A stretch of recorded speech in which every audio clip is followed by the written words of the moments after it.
Am I the a-hole for ruining someone's life? My wife cheated on me and I found it out. It all started with little things.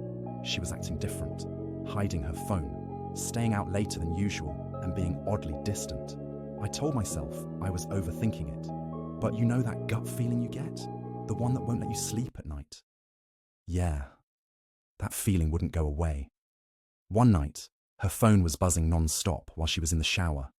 I glanced at the screen and saw a name I didn't recognize. Curiosity got the best of me. So, I checked. And there it was. Texts, photos, plans to meet up. Everything I needed to know that she was cheating on me. I didn't lose it. I didn't scream or confront her right away. I just sat there, letting it sink in. And then, I started planning. First thing I did was take control of our finances. I moved money out of our joint accounts, froze everything she had access to, and secured my own assets.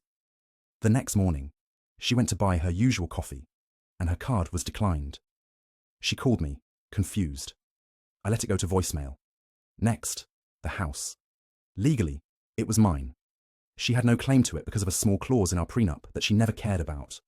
While she was out, I changed the locks, packed up all her stuff, and left it in trash bags on the driveway. Then, I sent her a single text. "You don't live here anymore." She called me 100 times, sent long messages about how I was being unfair. I ignored all of them. Then, I went after the guy she was seeing. Turns out, he was married too. Had a whole family. I hired a private investigator and made sure his wife got all the proof she needed. His marriage blew up. He lost his cushy job. And his reputation went up in flames. That part felt really good. She had nowhere to go. Friends didn't want to take her in. Her family was pissed at her, and she couldn't even spin the story to make herself the victim. She tried, but no one bought it. The last thing I did was meet her in person, just once. She looked awful, like someone who hadn't slept in days.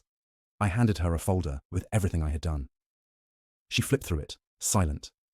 Then she looked up at me, eyes full of regret, and said, "You ruined my life." I just smiled and said, "No, you did that yourself."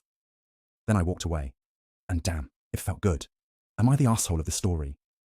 Update. A few weeks later, her parents showed up at my door. I expected them to yell at me, to defend her, but instead, they just looked defeated. Her father sighed and said, "We didn't raise her to be this way. We're ashamed of what she did." That took me by surprise. They weren't here to fight. They wanted to apologize. Her mother even had tears in her eyes when she told me that she wished I had been the one to stay in their family. She threw away the best thing she had, she said. Apparently, my ex had been bouncing between hotels, burning through whatever money she had left. She was jobless, friendless, and stuck in a downward spiral. Her parents had taken her in, but even they were struggling to deal with her. "She's not the same person anymore," her dad admitted. I won't lie. There was a part of me that felt a tiny bit of pity, but only a tiny bit. I wasn't going to let her back into my life, not even as a memory. A few months passed, and I heard she moved to another city, trying to start over. Good for her. As for me, I was finally free, and for the first time in a long time, I actually felt happy.